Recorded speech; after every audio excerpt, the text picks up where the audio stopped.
Okay, we're going to go ahead and continue talking about some of the battles of the Civil War and some of the things that really kind of turned the tide for the Civil War to the North's favor. One of the real big battles of the Civil War that really kind of turns things around for the North is Gettysburg. It's certainly a battle that's well remembered, and most people are familiar with at least the name today.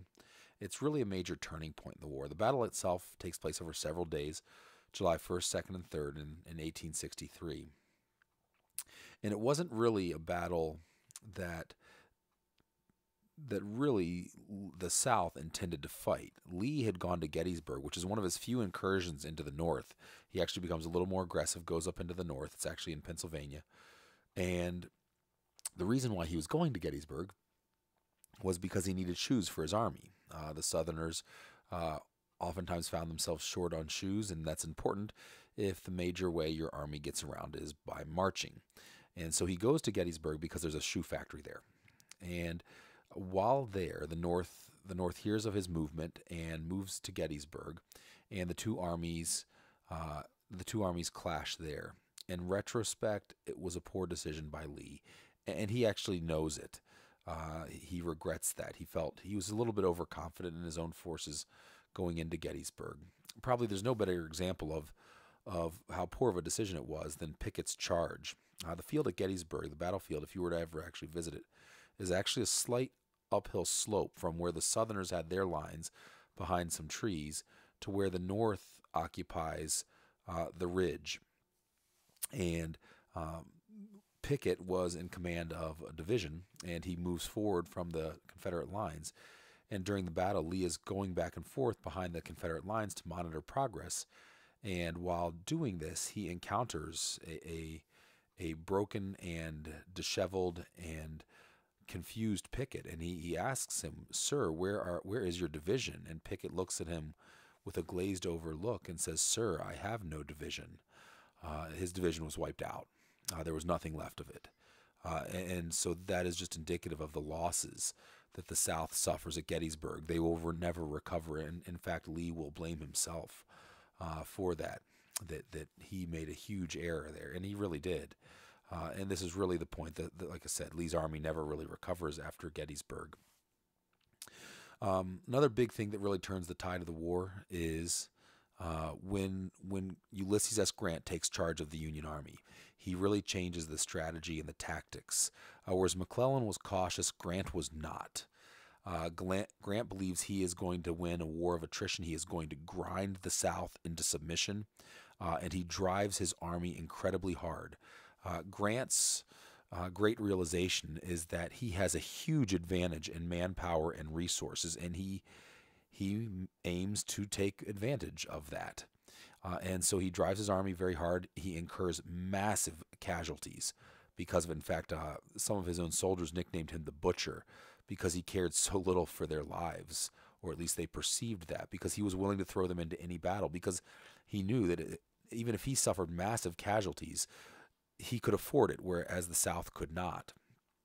And so, again, he realizes this situation. He's promoted to the position of command of the Union Army after capturing Vicksburg when Lincoln realizes he wants somebody who's more aggressive. He sees the way Grant performed there and goes ahead and promotes him to take charge of the entire Union Army. And Grant's right-hand man through much of this, his best battlefield commander, is a guy by the name of William Tecumseh Sherman, who is also mentioned in other places here in these notes. William Tecumseh Sherman, when the war breaks out, actually finds himself in the South. He probably could have fought for the South, but he was a Northerner. He was from Ohio. And so he goes back to the Union Army and really becomes the top battlefield commander for the Union Army. He executes Sherman's March to the Sea, which really takes the war to the people of the South. In fact, that was kind of Sherman's goal. He wanted to demoralize the Southerners, and he felt like if he did that, he would put an end to the war more quickly than if he went ahead and engaged their forces. And when you look at the total number of casualties caused by Grant versus Sherman, he's right. Sherman causes very few casualties. He knows that on his march to the sea, he has to live off the land. He doesn't have access to reinforcements. He doesn't have more ammunition on the way. And so he engages in battles very sparingly. He is very careful with his men's lives. His men appreciate that. In fact, till the end of his days, his troops called him Uncle Billy. Such was the relationship he had with his soldiers, very different than the relationship Grant had with his soldiers.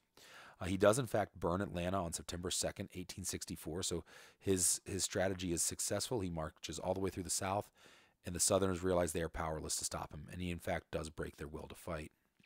So the surrender comes then April 2nd, 1865, less than a year after the burning of Atlanta, and it's significant. It takes place at a place called Appomattox Courthouse, and Grant meets Lee there. And the big emphasis for Grant is on forgiveness. That, hey, we're all together in this. As the story goes, Lee gives Grant his sword, which was a traditional sign of surrender, and Grant turns and gives it right back, which is a sign that the surrender is met favorably.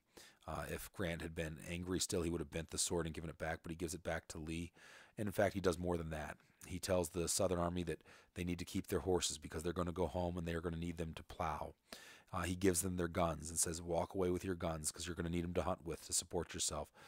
There was really an atmosphere, at least amongst the officers, of mutual respect. And again, keep in mind that most of those officers were friends before the war started. They'd been trained together at West Point, and that really carries through all the way till the end of the war. And both sides are absolutely exhausted. Both sides, quite frankly, were really very much ready for the war to be over. They were done fighting. It had been a long, terrible war. One of the things that really, again, kind of, I think really almost signals the tide has turned is the re-election of Lincoln in 1864. 55% of the vote goes for Lincoln due to his victories in war, and that it was very much understood by 1864 that the North was on the road to victory. They were going to win this thing. And again, very different than the first election because, again, the southern states didn't vote in this one. These were all the northern states voting. So 55% of the population re-elects Lincoln. And he does live to see the end of the war, but only just barely. 5 days after Appomattox, Lincoln is assassinated on April 7th, 1865. He'd gone to take in a show at a place called Ford's Theater, and there he was assassinated by an actor who was from the South, who had Southern sympathies, and who was upset about how the war had ended.